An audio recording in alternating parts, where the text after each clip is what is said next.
What is good, you guys? We are back with another video, and today I got something a little bit different for y'all. I'm going to be talking about one player and his free agency future slash signing trade, and that is my favorite player in the league, basically, or top two, maybe behind Luka, you know what I'm saying, but in Lonzo Ball. I'm a big Lonzo Ball fan, and people may be saying I'm hopping on the wagon after this last season that he's been more successful, but right here, I literally made a video about like 4 or 5 months ago saying he's like my top 5 all-time player, like of all time. And although I'm not that old, so that's not that surprising, I'm only 15, that's how big of a fan I am of Lonzo Ball. And I really want him to succeed, and I've been on the train since the beginning. And I think this next year is going to be his year.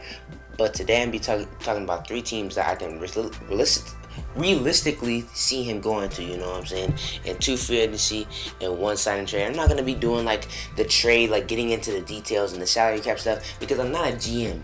This is just about fit, because that's something I can talk about, and that's something I'm very, very knowledgeable about. So if you like this type of content, go and like us up on the video if you haven't already, and let's get right into it. This one is the least favorite out of the 3 for me, because it's not looking like they're going to be a playoff team this year, and that's in the Chicago Bulls. I really want Lonzo to go to a playoff team. I feel like going to the Chicago Bulls, you might as well stay with the New Orleans Pelicans, but the fit is very, very good there, because he'll be the lead playmaking guard, initiating everything for Zach LaVine and things like that. So he doesn't have the ball in his hands at all times, because Kobe White is basically trying to do what Zach LaVine does. He just doesn't do it on the level that Zach LaVine does it at, because Kobe White is not a great facilitator. He's trying to score just like Zach LaVine. But if you have Lonzo Ball in the starting lineup and Kobe White coming off the bench for that, because Lonzo isn't an off the dribble give you a bucket. Kobe White may have the potential to do that decently. Lonzo doesn't. Lonzo's a playmaker. He's a catch and shoot guy. He can spot up for Zach LaVine when he has the ball. He can create for Zach LaVine and others like that, for Nikola Vucevic. You know what I'm saying? I keep forgetting that Vucevic got traded there, and hopefully that trade turns out well for the Bulls, because they could have had a pick this year, and who knows what that pick could have done. But Nikola Vucevic is an all-star right now, so I understand the move. Anyways, with a guy like Lonzo Ball making offense for Zach LaVine and Nikola Vucevic, and kind of restricting Kobe White to a 6-man role, which in my opinion is what he's going to be best at, because he's a 6'5", skinny, lanky guard that loves to score. That's a off-the-bench 6-man of the year type of dude. So if you get a guy like Lonzo in there that can play really good defense, play make, catch and shoot at a very, very high level at this point, and hopefully he can start being better at creating offense for himself and scoring a little bit more this next season, because that is something that has been a struggle for him, and he's been progressing bit by bit. But something that I think every NBA guard at this point should have is a floater, and if he can get a floater or maybe a mid-range, he will be a very, very good starting point guard in this league, and I'll be excited to see if he goes to Chicago Bulls, although I just said this is the least favorite for me out of the 3. The next one I have is my second favorite fit-wise for Lonzo Ball, although I think this is the most realistic one to happen, and that is in the New York Knicks. The New York Knicks have a coach in Tom Thibodeau, and with Lonzo Ball already being a really, really good defender in this league, with a guy like Tom Thibodeau, I really, really wholeheartedly believe he can be an all-NBA defender. I really do. And he also brings a level of 3-point shooting that the Knicks just did not have in this playoffs. Although the Knicks' biggest problem is creating shots, like off the dribble and things like that. Alec Burks and Derrick Rose were the best at that. Does Lonzo Ball fit that the best? No, but he does give y'all more 3-point shooting, and a guy like Elfrid Payton and a guy like Derrick Rose, catch and shoot wise, I don't think is as good as Lonzo Ball.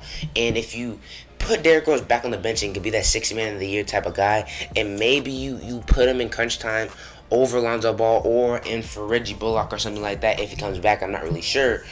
I think that will be better for Derrick Rose, because Derrick Rose was just burnt out in that series. When you make Derrick Rose at this point be the best player in your team, and Tom Thibodeau having to play 39 minutes because Elfrid Payton sucks, Julius Randle can't do nothing, RJ Barrett was struggling for most of the series. When that happens and you can't have nobody in front of him, it's a struggle. But if you give Derrick Rose 28, 29 minutes, he can still give you 20 points efficiently, and that's the type of guy he is. And with Lonzo Ball in front of him in that starting point guard position, I think that is would be what happens. And also, Julius Randle can stop creating everything for himself at all times. Although he did really well as a point forward type guy, if you give him more things, just giving him the ball on a curl or on a post up more, he can get buckets more easy. It just felt like every shot he took was so tough in the playoffs. It just felt like he had to create everything. And although he was making those shots in the regular season, and I understand that, and it was just a bad playoffs from him. Some shots goes in, some shots goes out. It was his first playoffs. I'm not gonna harp too hard on Julius Randle, but if you have somebody like Lonzo to create stuff for him and take pressure off of him from the 3-point line at times, I think that can be really, really good for him. And also for lob threats like Nerlens Noel and Mitchell Robinson, although I think Nerlens Noel won't go because he'll probably get paid a little bit more from somebody else, but Mitchell Robinson, a great lob threat for Lonzo Ball, and that would be good for him as well. And this last one, man, is my favorite one, but it looks like it's the least realistic one, which sucks, bro. Which completely sucks, because this would be an insane fit for Lonzo Ball, and that is the Boston Celtics.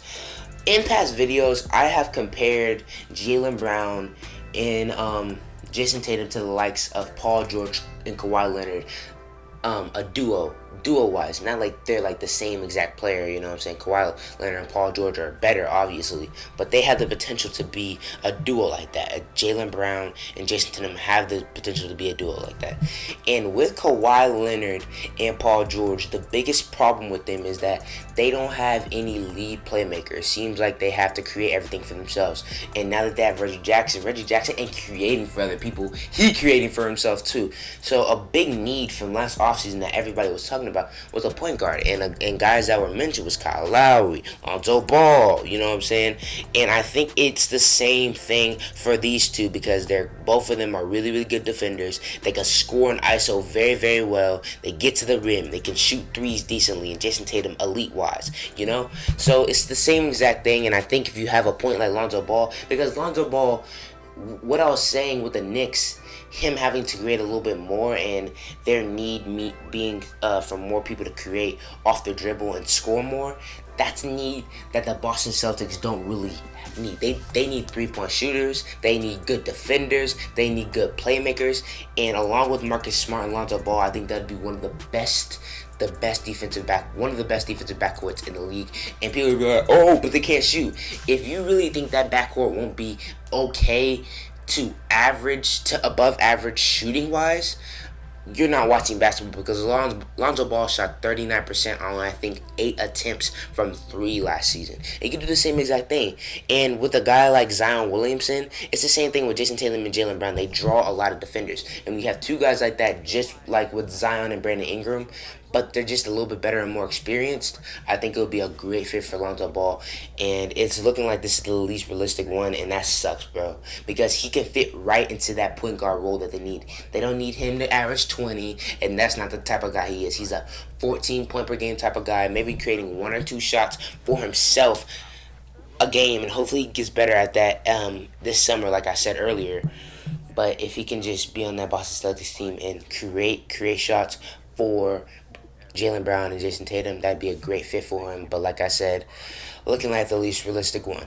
Alright guys, that's all I got for you guys today. If you like this type of content, go and like us up on the video if you haven't already, you know what I'm saying? I'm coming out with another post-game recap tonight, so be on the lookout for that. I got the Vibes Rewind series, I got the Fit and Film series. I'm thinking about when the Summer League starts, doing a Summer League standout series, kind of doing post-game recaps for that. So be on the lookout for all that content this summer, man. I'm going crazy. Just hit 400 subs, thank you for that.